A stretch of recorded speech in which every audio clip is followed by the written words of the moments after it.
ಸತ್ಯ ವಚನ, ಭೂಮಿಗೆ ಬಂದ ವಚನ. ವಚನ ಸತ್ಯ ವಚನ, ಭೂಮಿಗೆ ಬಂದ ವಚನ. ಆದಿಯಲ್ಲಿ ಇದ್ದ ವಚನ, ನಮ್ಮ ನೋಡ ಬಂದ ವಚನ. ವಚನ ಸತ್ಯ ವಚನ, ಭೂಮಿಗೆ ಬಂದ ವಚನ.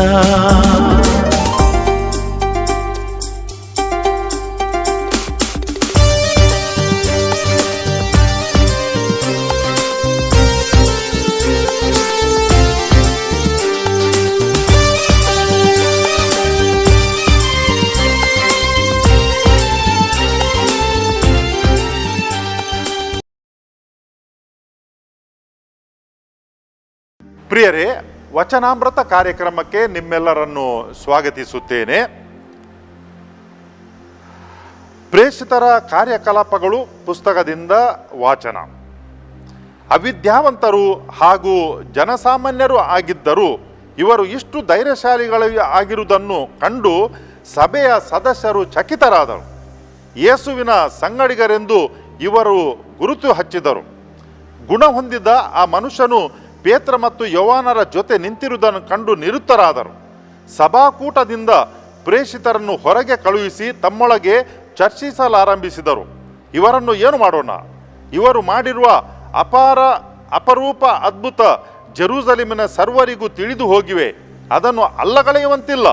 ಆದರೂ ಈ ಸಮಾಚಾರ ಜನರಲ್ಲಿ ಮತ್ತಷ್ಟು ಹರಡದಂತೆ ಇನ್ನು ಮೇಲೆ ಯಾರ ಬಳಿಯಲ್ಲೂ ಯೇಸುವಿನ ಹೆಸರೆತ್ತದಂತೆ ಇವರಿಗೆ ಎಚ್ಚರಿಕೆ ಕೊಡೋಣ ಎಂದುಕೊಂಡರು.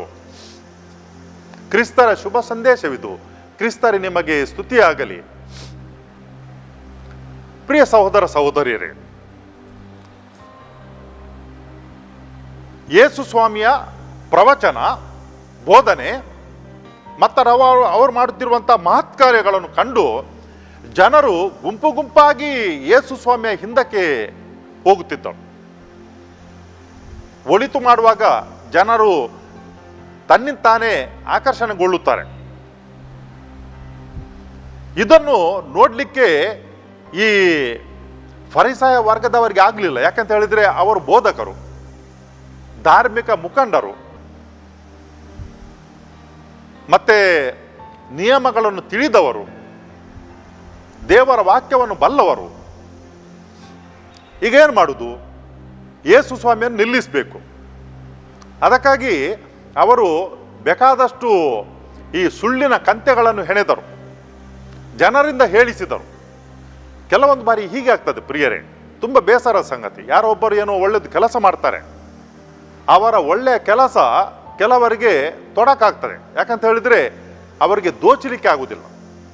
ಈ ಮನುಷ್ಯನನ್ನು ಹೀಗೇನು ಬಿಟ್ಟರೆ ಇನ್ನು ನಮ್ಮ ಗತಿ ಏನು ಎಂಬ ಒಂದು ಭಯ ಹುಟ್ಟಿ ಅವರೇನು ಮಾಡ್ತಾರೆ ಅಂತ ಹೇಳಿದರೆ ಕೆಲವರನ್ನು ಚೂ ಬಿಡ್ತಾರೆ. ಅವರಿಗೆ ಏನೋ ಬೇಕಾದಷ್ಟು ಕೊಟ್ಟು ನೀವು ಹೀಗೆ ಮಾಡಿ ಹಾಗೆ ಮಾಡಿ ಅಂತ ಹೇಳಿಕೊಂಡು, ಜನರಿಗೆ ಅಗತ್ಯ ಇರ್ತದೆ, ಹಣ ಪಡೆಯುತ್ತಾರೆ ಅಥವಾ ಇನ್ನೇನು ಕೊಟ್ಟದ್ದನ್ನು ತೆಗೆದುಕೊಳ್ತಾರೆ, ಬೇಡವಾದ ಕೆಲಸವನ್ನು ಮಾಡ್ತಾರೆ. ಒಳಿತು ಮಾಡುವ ಮನುಷ್ಯನನ್ನು ಕೆಳಗೆ ಇಳಿದು ಹಾಕ್ತಾರೆ.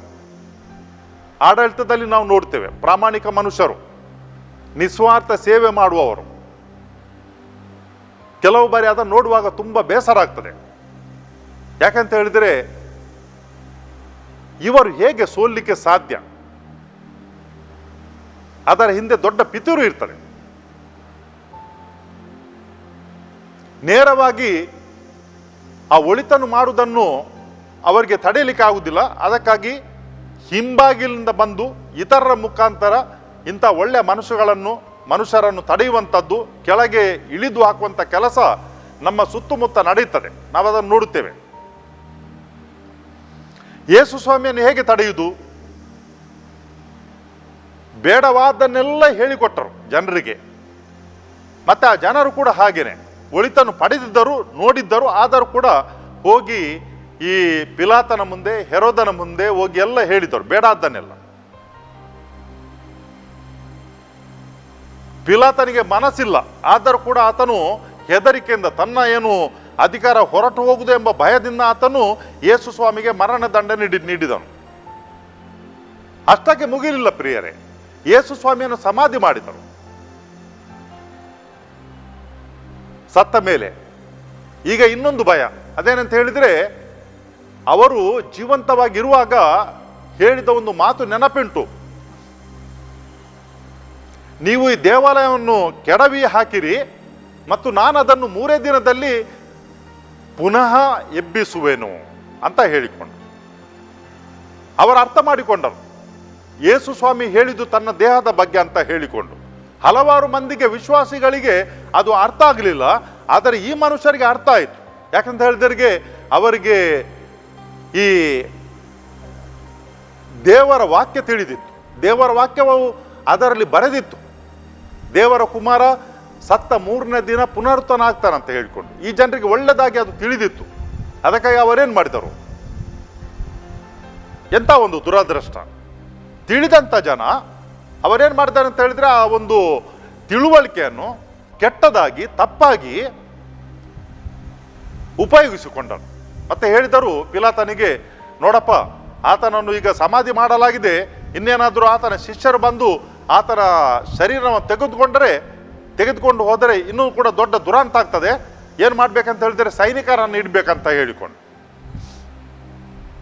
ಸರಿ ಪಿಲಾತನು ಹೇಳಿದ, ನಿಮಗೆ ಏನು ಒಳ್ಳೇದು ಕಾಣ್ತದೋ ಹಾಗೆ ಮಾಡಿ ಅಂತ ಹೇಳಿಕೊಂಡು ಅಲ್ಲಿ ಹೋಗಿ ಸಮಾಧಿಯ ಮೇಲೆ ಮತ್ತೆ ಮುಂದೆ ಅಲ್ಲಿ ಸೈನಿಕರನ್ನಿಟ್ಟರು. ಪ್ರಪಂಚದಲ್ಲಿ ಎಲ್ಲಿಯಾದರೂ ಉಂಟೆ ಸಮಾಧಿ ಮಾಡಿದಂಥ ವ್ಯಕ್ತಿ ಎದ್ದೋಡುವಂಥದ್ದು? ಎಲ್ಲಿಯಾದರೂ ಉಂಟೆ? ಈ ಶಿಷ್ಯರು ಅಥವಾ ಈ ಸಿಪಾಯಿಗಳು ಅಥವಾ ಸೈನಿಕರನ್ನಿಟ್ಟರು. ಯಾರಾದರೂ ಬಂದು ಅವರ ಶರೀರವನ್ನು ಕೊಂಡೋಗ್ಬಹುದಂತ ಹೇಳಿಕೊಂಡು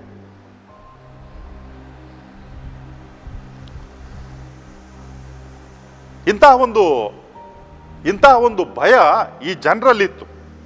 ಅದಕ್ಕಾಗಿ ಅವ್ರೇನು ಮಾಡ್ತಾರೆ ಅಂತ ಹೇಳಿದರೆ, ಈಗ ಯೇಸು ಸ್ವಾಮಿ ಎಷ್ಟು ಬಂದೋಬಸ್ತು ಮಾಡಿದರೂ ಕೂಡ ಅವರು ಮರಣದಿಂದ ಪುನರುತ್ಥಾನರಾದರು, ಮತ್ತೆ ಅವರು ಕಾಣಿಸಿಕೊಂಡ್ರು. ಈಗ ಅವರನ್ನು ಕಂಡು ಈ ಶಿಷ್ಯರು ಧೈರ್ಯದಿಂದ ಇದ್ದಾರೆ ಮತ್ತು ಅವರು ಹೋಗಿ ಸುವಾರ್ತೆಯನ್ನು ಸಾರುತ್ತಿದ್ದಾರೆ. ಎಂಥ ಮನುಷ್ಯರವರು? ಅವಿದ್ಯಾವಂತರು ಹಾಗೂ ಜನಸಾಮಾನ್ಯರು. ಯಾರವರು? ಪೇತ್ರ ಮತ್ತು ಯೋವಾನ ಸ್ಪಷ್ಟವಾಗಿ ಹೇಳ್ತಾರೆ. ಅವಿದ್ಯಾವಂತರು, ಜನಸಾಮಾನ್ಯರು. ಅವರ ಕೆಲಸ ಏನಾಗಿತ್ತು ಅಂತ ಹೇಳಿದರೆ, ಮೀನು ಹಿಡುವಂಥ ಕೆಲಸ. ಆ ಮೀನು ಹಿಡುವಂಥ ಕೆಲಸ ಮಾಡುತ್ತಿರುವವರಿಗೆ ಶಾಲೆಗೆ ಹೋಗಿ ಕಲೀಲಿಕ್ಕೆ ಎಲ್ಲಿ ಸಮಯ ಉಂಟು? ಇಲ್ಲ. ಅದಕ್ಕಾಗಿ ಅವರವರ ಕಸುಬನ್ನು ಮಾಡ್ತಿದ್ದಾರೆ ಅಷ್ಟೇ, ತಮ್ಮ ಜೀವನೋಪಯೋಗಕ್ಕಾಗಿ. ಅಂತಹ ಮನುಷ್ಯರನ್ನು ಯೇಸು ಸ್ವಾಮಿ ಕರೆದರು, ಅವರಿಗೆ ತರಬೇತಿ ನೀಡಿದರು. ಈಗ ನೋಡಿ ಅವರು ಎಷ್ಟು ಹುಷಾರಾಗಿದ್ದಾರೆ ಅಂತ ಹೇಳಿದರೆ, ಅವರು ಹೋಗಿ ಏನು ಯೇಸು ಸ್ವಾಮಿ ಬೋಧನೆ ಮಾಡ್ತಿದ್ದಾರೋ ಮತ್ತೆ ಏನು ಸತ್ಯ ಉಂಟೋ ಅದನ್ನು ಜನರಿಗೆ ಬೋಧನೆ ಮಾಡ್ತಾ ಇದ್ದಾರೆ. ಅದನ್ನು ಕಂಡು ಎಲ್ಲರೂ ಕೂಡ ಚಕಿತರಾದರು. ಪ್ರತ್ಯೇಕವಾಗಿ ಸಭೆಯ ಮುಖಂಡರು ಅವ್ರಿಗೇನಾಯ್ತು ಅಂತ ಹೇಳಿದರೆ, ಈ ಅವಿದ್ಯಾವಂತರು, ಜನಸಾಮಾನ್ಯರು ಇಷ್ಟೊಂದು ಧೈರ್ಯಶಾಲಿಗಳಾಗಿದ್ದನ್ನು ಕಂಡು ಈ ಮುಖಂಡರಿಗೆ ಅವರು ಕಕ್ಕಾಬಿಕ್ಕಿಯಾದರು. ಏನು ಮಾಡೋದೀಗ? ಈಗೇನು ಮಾಡೋದಂತ ತಿಳಿಯಲಿಲ್ಲ ಅವರಿಗೆ. ಅದಕ್ಕಾಗಿ ಸಭಾಕೂಟದಿಂದ ಪ್ರೇಷಿತರನ್ನು ಹೊರಗೆ ಕಳುಹಿಸಿ ತಮ್ಮೊಳಗೆ ಚರ್ಚಿಸಲಾರಂಭಿದರು. ಇವರನ್ನು ಏನು ಮಾಡೋಣ? ಹೆದರಿಸಿ ಆಯಿತು, ಬಂಧನದಲ್ಲಿ ಇಟ್ಟದ್ದಾಯಿತು. ಈಗ ಇನ್ನೂ ಕೂಡ ಅವರೇನು ಮಾಡ್ತಾರೆ ಅಂತ ಹೇಳಿದರೆ, ಈ ಬೋಧನೆಯನ್ನು ಮಾಡ್ತಾ ಇದ್ದಾರೆ. ಕೆಲವು ಸಾರಿ ತಪ್ಪಿತಸ್ಥರನ್ನು ಅಥವಾ ಏನಾದರೂ ಇನ್ನು ಮುಂದೆ ಹಾಗೆ ಮಾಡಬಾರದಿದ್ದರೆ ಪೊಲೀಸ್ ಸ್ಟೇಷನ್ಗೆ ಕರೆದು ಪೊಲೀಸರು ಅವರಿಗೆ ಒಂದು ಎಚ್ಚರಿಕೆ ನೀಡ್ತಾರೆ, ಮುಚ್ಚಳಿಕೆಯನ್ನು ಬರೆದು ತೆಗೆದುಕೊಳ್ತಾರೆ. ಇನ್ನು ಮುಂದೆ ನಾನು ಹೀಗೆ ಮಾಡುವುದಿಲ್ಲ ಅಂತ ಹೇಳಿಕೊಂಡು ಬರೆದು ಕೊಡಬೇಕು. ಈಗೇನಾಯ್ತು ಅಂತ ಹೇಳಿದರೆ, ಈ ಮುಖ್ಯ ಯಾಜಕರು ಮತ್ತು ಮುಖಂಡರು ಅವರನ್ನು ಬಂಧನದಲ್ಲಿಟ್ಟರು, ಅವರನ್ನು ಹೆದರಿಸಿದರು. ಆದರೂ ಕೂಡ ಅವರು ಮಾತ್ರ ತಮ್ಮ ಬಾಯನ್ನು ಮುಚ್ಚಲಿಲ್ಲ, ಅವರು ಮುಚ್ಚಳಿಕೆಯನ್ನು ಬರೆದು ಕೊಡಲಿಲ್ಲ, ನಾವೇನು ಮಾತನಾಡುವುದಿಲ್ಲ ಅಂತ ಹೇಳಿಕೊಂಡು. ಬದಲಾಗಿ ಅವರು ಇನ್ನೂ ಕೂಡ ಜೋರಾಗಿ ಮಾತನಾಡತೊಡಗಿದರು ಪುನರುತ್ಥಾನಗೊಂಡಂಥ ಯೇಸು ಸ್ವಾಮಿಯ ಬಗ್ಗೆ. ಈಗ ಅದನ್ನು ನೋಡಿದಂಥ ಈ ಮುಖಂಡರಿಗೆ ಏನು ಮಾಡುವುದಂತ ತಿಳಿಯಲಿಲ್ಲ. ಅವರು ಚರ್ಚಿಸಲಾರಂಭಿಸಿದರು. ಯಾಕಂತ ಹೇಳಿದರೆ, ಏನು ಮಾಡೋದು ಈಗ? ಇವರು ಮಾಡಿರುವ ಅಪರೂಪ ಅದ್ಭುತ ಜೆರುಸಲೇಮಿನ ಸರ್ವರಿಗೆ ತಿಳಿದು ಹೋಗಿದೆ. ಈಗ ಏನಾಗಿದೆ ಅಂತ ಹೇಳಿದರೆ, ಇವರು ಮಾಡಿದಂಥ ಒಂದು ಅದ್ಭುತ ಹುಟ್ಟುಕುಂಟನನ್ನು ಗುಣಪಡಿಸಿದ್ದು ಮೊದಲು ಯೇಸು ಸ್ವಾಮಿ ಮಾಡಿದರು, ಈಗ ಇವರು ಕೂಡ ಮಾಡಿದ್ದಾರೆ. ಅದಕ್ಕಾಗಿ ಆ ಸುದ್ದಿ ಎಲ್ಲ ಕಡೆಯಲ್ಲಿ ಪಸರಿಸಿತು, ಹರಡಿಕೊಂಡಿತು. ಅದನ್ನು ಅಲ್ಲಗಳೆಯುವಂತಿಲ್ಲ. ಯಾಕಂತ ಹೇಳಿದ್ರೆ, ಹುಟ್ಟುಕುಂಟ ಗುಣಮುಖನಾದವನು ಅವನು ಎಲ್ಲರ ಮುಂದೆ ಬಂದು ನಿಂತಿದ್ದಾನೆ. ಎಲ್ಲರೂ ಕೂಡ ಆತನನ್ನು ಕಂಡಿದ್ದಾರೆ. ಎಷ್ಟೋ ವರ್ಷಗಳಿಂದ ಇದ್ದವನು ಈಗ ಎಲ್ಲರ ಮುಂದೆ ಇದ್ದಾರೆ. ಆತನಿಗೆ ತಿಳಿದುಂಟು ಯಾರು ಗುಣಪಡಿಸಿದ್ದು, ಆತನು ಹೇಳಿದ್ದಾನೆ. ಅದಕ್ಕಾಗಿ ಯಾರು ಕೂಡ ಅಲ್ಲಗಳೆಯುವಂತಿಲ್ಲ. ಆದರೂ ಈ ಸಮಾಚಾರ ಜನರಲ್ಲಿ ಮತ್ತಷ್ಟು ಹರಡದಂತೆ, ಇನ್ನು ಮೇಲೆ ಯಾರ ಬಳಿಯಲ್ಲೂ ಯೇಸುವಿನ ಹೆಸರೆತ್ತದಂತೆ ಇವರಿಗೆ ಎಚ್ಚರಿಕೆ ಕೊಡೋಣ ಎಂದುಕೊಂಡರು. ನೋಡಿ, ಎಚ್ಚರಿಕೆ ಕೊಟ್ಟಾಗಿದೆ ಈಗಾಗಲೇ. ಏನಂತ ಹೇಳಿದ್ರೆ, ಬಂಧನದಲ್ಲಿ ಇಟ್ಟಾಗಿದೆ, ಜೋರು ಮಾಡಿ ಆಗಿದೆ, ಎಲ್ಲವೂ ಕೂಡ ಆಗಿದೆ. ಆದರೆ ಅವರು ಮಾತ್ರ ಸುಮ್ಮನೆ ಕುಳಿತುಕೊಳ್ಳುವವರಲ್ಲ. ಯಾಕಂತ ಹೇಳಿದರೆ, ಅವರು ನೋಡಿದ್ದಾರೆ, ತಮ್ಮ ಗುರು ಯೇಸುವನ್ನು ಶಿಲುಬೆ ಮೇಲೆ ಹಾಕಿರುವುದನ್ನು ನೋಡಿದ್ದಾರೆ. ಮತ್ತೆ ಆ ಯೇಸು ಸ್ವಾಮಿ ಸತ್ತ ಮೇಲೆ ಸಮಾಧಿಯಲ್ಲಿ ಇಟ್ಟದನ್ನು ಕೂಡ ಅವರು ನೋಡಿದ್ದಾರೆ. ಅವರು ಇದನ್ನು ಕೂಡ ಅರಿತುಕೊಂಡಿದ್ದಾರೆ, ಸಮಾಧಿಯಲ್ಲಿಂದ ಯೇಸು ಅವರು ಪುನರ್ತನಾದನ್ನು ಕೂಡ ನೋಡಿದ್ದಾರೆ. ಅವರ ಜೊತೆ ಮಾತನಾಡಿದ್ದಾರೆ, ಯೇಸು ಸ್ವಾಮಿ ಅವರನಿಗೆ ಕಾಣಿಸಿಕೊಂಡಿದ್ದಾರೆ. ಅದಕ್ಕಾಗಿ ಒಂದು ಸತ್ಯವಂತೂ ಅದು ಖಂಡಿತ. ಅದೇನಂತ ಹೇಳಿದರೆ, ಈ ಯೇಸು ಸ್ವಾಮಿಯ ಮೇಲೆ ನಾವು ನಂಬಿಕೆ ಇಟ್ಟರೆ ನಾವು ಕೂಡ ಸತ್ತರೂ ಕೂಡ ಪುನರ್ತನ ಆಗುವೆವು. ಅದಕ್ಕಾಗಿ ಯಾರನ್ನು ನಾವು ಕೇಳಬೇಕು, ಯಾರನ್ನು ನಾವು ಆಲಿಸಬೇಕು? ಈ ಧಾರ್ಮಿಕ ಮುಖಂಡರನ್ನೇ, ಅಥವಾ ಮರಣದಿಂದ ಪುನರ್ತನಾದ ಯೇಸು ಸ್ವಾಮಿಯನ್ನು? ಅವರಿಗೆ ತಿಳಿದಿತ್ತು. ಏನಂತ ಹೇಳಿದರೆ, ಅವಿದ್ಯಾವಂತರು, ಶಿಕ್ಷಣ ಇಲ್ಲ, ಆದರೆ ಸತ್ಯ ಮಾತ್ರ ಅವರಿಗೆ ಮನವರಿಕೆ ಆಗಿತ್ತು. ಅದೇನಂತ ಹೇಳಿದರೆ, ನಾವು ಯಾರಿಗೆ ಹೆದರಬೇಕಂತ ಹೇಳಿದರೆ ದೇವರಿಗೆ ಹೆದರಬೇಕು, ನಮಗೆ ಹೆದರಿಸುವಂತಹ ಜನರನ್ನಲ್ಲ.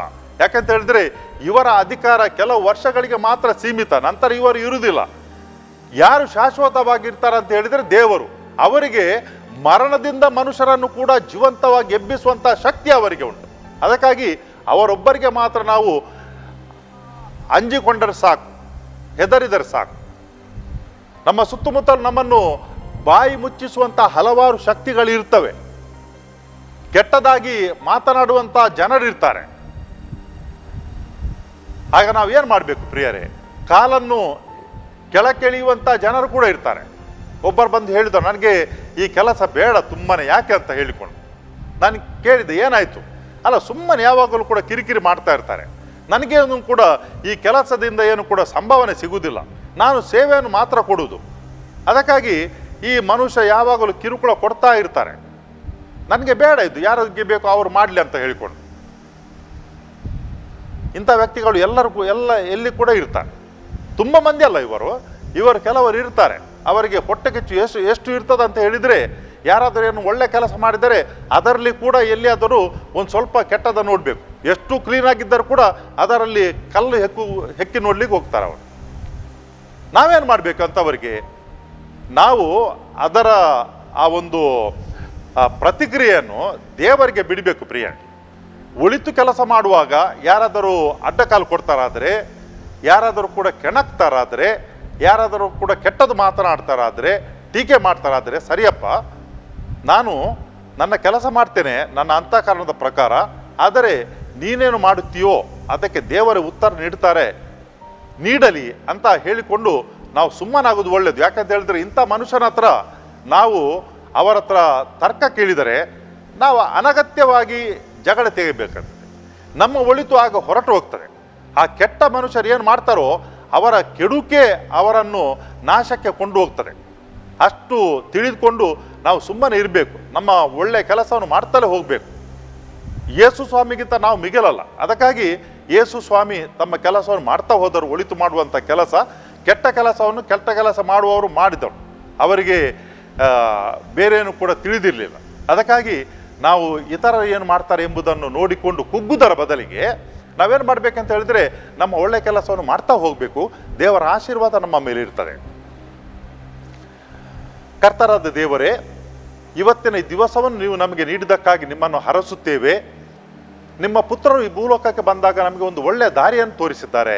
ನಮ್ಮ ಜೀವನದಲ್ಲಿ ನಾವು ಏನು ಒಳಿತನ್ನು ಮಾಡಬೇಕು ಅದನ್ನು ಮಾಡ್ತಲೇ ಹೋಗಬೇಕು. ಯಾರು ಟೀಕೆ ಮಾಡ್ತಾರೆ ಅವರನ್ನು ಅವರಷ್ಟಕ್ಕೆ ಬಿಡಬೇಕು ಎಂದು ತೋರಿಸಿಕೊಟ್ಟಿದ್ದಾರೆ. ಕರ್ತರ ದೇವರೇ, ನಮ್ಮ ಜೀವನದಲ್ಲಿ ಹಲವಾರು ಬಾರಿ ಇಂಥ ಒಂದು ಸನ್ನಿವೇಶಗಳನ್ನು ಎದುರಿಸಬೇಕಾಗುವಂಥ ಸನ್ನಿವೇಶಗಳು ಬರ್ತವೆ. ಅಂಥ ಸಮಯದಲ್ಲಿ ನಮ್ಮ ಮೇಲೆ ನಿಮ್ಮ ಪ್ರೇಷಿತಾತ್ಮರನ್ನು ಕಳುಹಿಸಿರಿ. ನಾವು ಸೈರಣೆಂದೇ ಇರಲು, ಒಳಿತನ್ನೇ ಮಾಡಲಿಕ್ಕೆ ನಮಗೆ ಬೇಕಾದಂಥ ಶಕ್ತಿಯನ್ನು ನೀಡಿರಿ. ನಮ್ಮ ಜೊತೆ ಈ ಧ್ಯಾನ ಕೂಟದಲ್ಲಿ ಪಾಲ್ಗೊಳ್ಳುತ್ತಿರುವಂತಹ ಸಹೋದರ ಸಹೋದರರ ಮೇಲೆ ನಿಮ್ಮ ಆಯುರಾರೋಗ್ಯದ ಆ ಆಶೀರ್ವಾದವನ್ನು ಸುರಿಸಿರಿ. ಅವರ ಮನೆಯಲ್ಲಿ ಶಾಂತಿ ನೆಮ್ಮದಿ ನೆಲೆಸಲಿ. ಅವರ ಕುಟುಂಬದಲ್ಲಿರುವಂಥ ಮಕ್ಕಳಿಗೆ ಒಳ್ಳೆಯ ಆರೋಗ್ಯ ಸಿಗಲಿ ಅಂತ ನಿಮ್ಮನ್ನು ನಾವು ಪ್ರಾರ್ಥಿಸುತ್ತೇವೆ. ಈ ಪ್ರಾರ್ಥನೆ ನಿಮಗೆ ಸಲ್ಲಿಸುತ್ತೇವೆ ನಿಮ್ಮ ಪುತ್ರ ಯೇಸು ಕ್ರಿಸ್ತರ ಮುಖಾಂತರ. ಆಮೇನ್.